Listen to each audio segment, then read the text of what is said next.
बिहार प्रदेश का एक जिला है नवादा और उसी का ही एक इलाका लगता है राजौली। दरअसल उस इलाके में रेलवे लाइन बिछाने का कार्य चल रहा है और इसी में कुछ जो मजदूर हैं उनके लिए एक बेस कैंप बनाया हुआ है। बात कर रहा हूं 2 जुलाई 2024 की रात लगभग 12:30 बजे के आसपास का वक्त रहा होगा। एक मजदूर जिसका नाम होता है संतोष लोहार, उम्र लगभग 20 साल, वो अपनी जगह पर सोया हुआ था। ऐसा पहले उसे महसूस होता है कि शायद उसे किसी ने काट लिया है और उसको वो खुजाने लगता है, लेकिन दूसरी बार फिर से जब कोई चीज काटती है तब उसकी आंखें खुल जाती हैं और जब अपनी आंखों से देखता है तो एक सांप ने उसको काट लिया। सांप काट के वहां से जा रहा था। उस लड़के ने एकदम से उठता है, हड़बड़ी में उठने के बाद तुरंत ही उस सांप को किसी तरकीब से पकड़ लेता है और जब इस पकड़ा पकड़ी में कुछ थोड़ा शोर शराबा होता है, बाकी मजदूर भी उठ जाते हैं और वो उस सांप को पकड़ लेता है। आखिरकार सांप को पकड़ने के बाद सांप ने उसको 2 बार काटा था, लेकिन संतोष लोहार ने सांप को 3 बार काट लिया। 3 बार काट लिया। वहां पर लोग मौजूद होते हैं। सांप को जैसे ही काटता है तो सांप कुछ देर के बाद मर जाता है। अब पूरे कैंप में इस बात की चर्चा शुरू हो जाती है कि संतोष लोहार ने एक सांप को काट लिया है। पहले संतोष लोहार को काटा, फिर इसने सांप को काट लिया। अब ये बात रेलवे के अधिकारियों तक पहुंचती है। अब जब रेलवे के अधिकारियों तक बात पहुंचती है, तुरंत ही वहां पर आते हैं। आने के बाद संतोष लोहार को हॉस्पिटल लेके जाते हैं। हॉस्पिटल में उसका उपचार शुरू करा देते हैं। हालांकि 2 या 3 दिन उसे लगते हैं, उसका उपचार होता है। उपचार के बाद वो बिल्कुल स्वस्थ हो जाता है।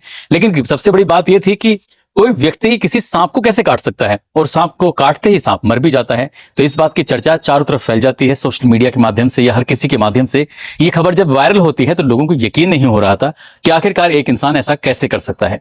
मगर आज की जो सच्ची घटना मैं आपको सुनाने जा रहा हूं, इस सच्ची घटना को सुनने के बाद आप भी भौचक्के रह जाएंगे। कुछ लोग कह रहे हैं कि ये पूर्व जन्म का बदला लिया जा रहा है, तो कोई कुछ और कह रहा है।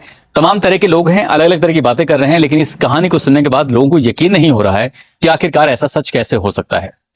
आदाब, नमस्कार, सत श्री अकाल। मैं उस्मान सैफी। आज की जो सच्ची घटना मैं आपको सुनाने जा रहा हूं, इस सच्ची घटना है उत्तर प्रदेश का एक जिला है फतेहपुर, और फतेहपुर का ही एक थाना लगता है मालवा। दरअसल मालवा थाना क्षेत्र का गांव लगता है सोरा। यहाँ का रहने वाला 24 साल का एक लड़का जिसका नाम विकास दुबे होता है। विकास दुबे 2 जून 2024 की रात लगभग 9 बजे के आसपास अपने घर में ही चारपाई पर लेटा हुआ था। अचानक से उसको लगता है कि टॉयलेट वगैरह जाना है। जैसे ही वो चारपाई से नीचे उतरा, तुरंत ही उसके पैर में किसी ने काट लिया। उसने देखा कि जब लाइट वाइट जलाई, टॉर्च जलाई, तो उससे पता चलता है कि सांप काट के गया है। तुरंत ही उसने शोर मचा दिया और कुछ देर के बाद उसकी थोड़ी तबीयत बिगड़ने लगती है। घर वालों को जब ये बात पता चलती है तो घर वाले परेशान हो जाते हैं। आनन फानन ही उस लड़के को नजदीकी एक हॉस्पिटल होता है, वहां ले जाकर एडमिट करा देते हैं और 2 दिन तक लगातार उसका उपचार चलता है।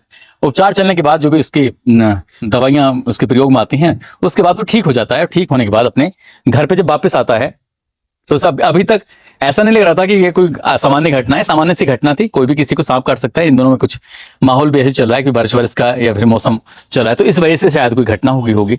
लेकिन जब 2-3 दिन यानी कि लगभग अभी 8 दिन ही बीते थे, 10 जून 2008 की रात एक बार फिर से उसके साथ यही हादसा हो जाता है।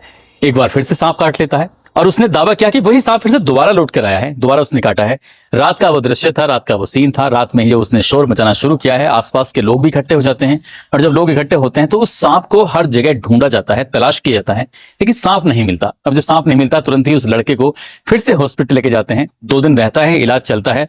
अब उस घर में दहशत का माहौल बन जाता है कि आखिरकार सांप निकल कहां से रहा है और जो बार बार आके उसी लड़के को काट रहा है। पूरे घर वाले हों या आसपास के लोग हों, बड़ी संख्या में लोगों ने उस सांप को तलाश करना शुरू कर दिया, लेकिन कई घंटे बीत जाते हैं, लेकिन सांप मिलता नहीं है।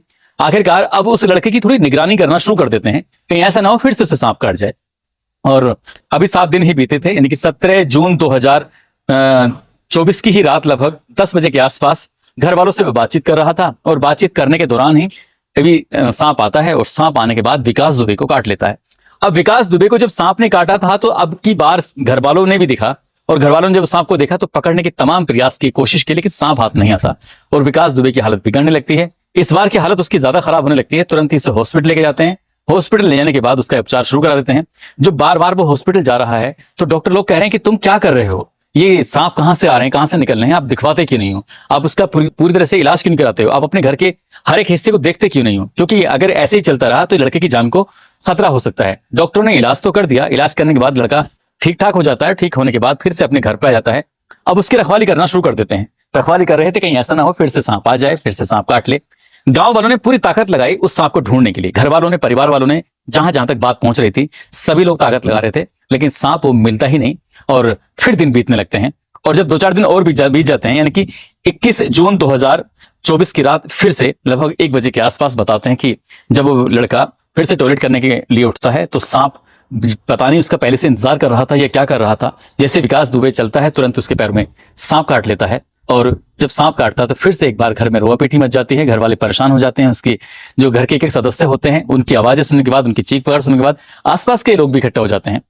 फिर से उस सांप को तलाश किया जाता है, इलाज उधर उसका इलाज भी शुरू हो जाता है। इलाज के बाद जब वापस लौट के आता है तो गांव वाले कहते हैं कि इसको बार बार सांप काट रहा है, तो इसलिए ये सांप कहां से आया है, क्या है। अब गांव के लोग तरह तरह की बातें करने लगते हैं। कुछ लोग कहने लगते हैं कि ये पूर्व जन्म का कोई दोष है और शायद पूर्व जन्म का बदला लेने के लिए ये नागिन है और नागिन अपना बदला ले रही है। तमाम तरह के लोग थे, तमाम तरह की बातें कर रहे थे। घर वालों के अंदर दहशत बैठ जाती है। तभी कुछ समझदार लोगों ने कहा कि इस लड़के को यहां से दूर भेज दी जाए, रिश्तेदारी में भेज दी जाए, तो शायद यहां से सांप वाप होगा तो उसे ढूंढ के हम जो यहां से जंगल में छोड़ देंगे, लेकिन ये यहां रहेगा तो शायद इसे फिर से काटने के लिए वो आ जाएगा। अब जैसे ही इस लड़के को, इसकी मौसी रहती है राधानगर में, राधानगर में ये चला जाता है विकास दुबे, वहां जाकर अपनी मौसी के पास रह रहा था। लेकिन अब तक 4 बार सांप उसको काट चुका था। 28 जून 2024 की रात लगभग 12 बजे के आसपास 5वीं बार सांप ने मौसी के घर पर हमला किया। जब ये मौसी के घर पर भी सांप काट लेता है तो लोगों में दहशत फैल जाती है कि एक ही सांप, अब परिवार, रिश्तेदार, ये सब लोग तो दावा कर रहे हैं कि एक ही सांप बार बार काट रहा है, लेकिन डॉक्टर का कहना है कि सांप काट जरूर रहा है लेकिन वो एक सांप नहीं हो सकता है। हो सकता है कि अलग अलग सांप हो, घर में हो सकता है कि एक ही सांप हो जो बार बार दिख रहा हो, लेकिन मौसी के यहाँ सांप नहीं पहुंच सकता। जरूर कुछ ना कुछ बात है जो इसके लिए, इसके ऊपर ही सांप आ रहा है, इसको ही सांप काट रहा है। और इस बात की चर्चा जब सोशल मीडिया के माध्यम से, अखबारों के माध्यम से, टेलीविजन के माध्यम से लोगों को पता चलती है तो लोगों को यकीन नहीं हो रहा था कि आखिरकार एक ही व्यक्ति को एक महीने में 5 बार सांप कैसे काट सकता है। चर्चा का विषय बन जाता है। अब जैसे ही ये खबरें चलने लगती हैं तो लोगों ने अपनी अपनी प्रतिक्रिया देनी शुरू कर दी। जिस तरह से फिल्मों में दिखाया जाया करता था कि नाग को कुछ विलेन लोग या कुछ और लोग मार दिया करते थे और फिर नागिन उसका बदला लिया करती थी। कुछ लोग इसे पूर्व जन्म का दोष, कुछ लोग इस तरह की बातें कर रहे हैं, मनगढ़ंत कहानियां बता रहे हैं। लेकिन साइंस इस बात को नहीं मानता कि सांप के अंदर किसी भी तरह की याददाश्त रह जाती होगी या सांप किसी का फोटो अपनी आंखों में बसा लेता होगा। ये बताते हैं कि सांप तो शायद उसे दिखाई भी नहीं देता, वो तो अंधा होता है और शायद किसी तरह की कोई आहट से, किसी तरह की आवाज से वो जरूर चलता है या फिर महसूस करता है, लेकिन शायद उसे दिखाई नहीं देता। इस तरह की डिस्कवरी में भी मैंने देखा है।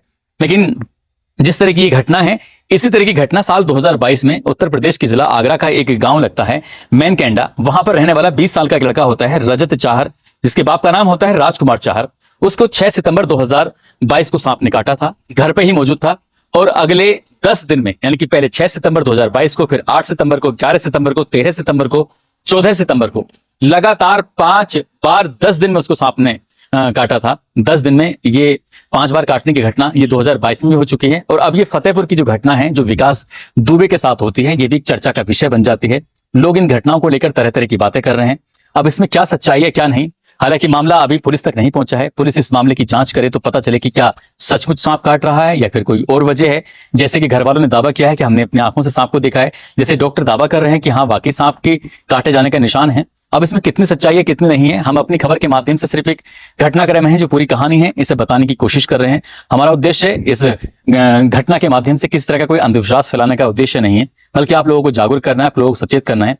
आप लोगों को बताना है कि अगर सांप काट भी ले तो सबसे पहले जिस हिस्से को काटा जाता है, अगर खून बह रहा है तो उसे और भी बहने दिया जाए, क्योंकि खून जब बहेगा तो जो भी विष होगा वो निकल जाएगा। और जितनी भी जल्दी हो सके नजदीकी हॉस्पिटल जाने के बाद उपचार शुरू करा देना चाहिए। वाईगिरी जो होते हैं, जो जिस तरह से सपेरे वगैरह सांप का जहर उतारते हैं, ऐसे लोगों के पास नहीं जाना चाहिए, क्योंकि वहां जाने के बाद खतरा जान को और भी बढ़ सकता है, बढ़ भी जाता है। तो इसलिए दोस्तों आप सब लोग जाते जाते, आज कुछ लोगों के जन्मदिन है, जिसमें बिलाल अहमद सैफी हैं जो कि संभल के रहने वाले हैं, साथ ही मनीषा सैनी हैं, आज इनका भी जन्मदिन है।